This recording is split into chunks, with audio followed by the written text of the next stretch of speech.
2026 ikifika, ni lazima tushirikiane na tushikane kama ndugu waende mpaka South na tuende nje tuhamasishe watu jinsi ya kupiga kura, na pia wajue kwa nini wanatoka kwa nyumba zao wanapiga kura.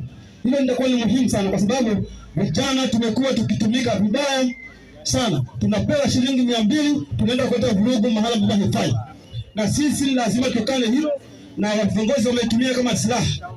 Mwisho mimi nikimalizia, Bwana Gachagua yale ambayo amezungumza ni sawa, na mimi nataka niunge mkono hapa, kwa sababu ikiwa serikali ama ile IEBC wataweza kuibia kura, inamaanisha kwamba ni kubadilisha maamuzi ya wananchi. Ni kweli msikweli?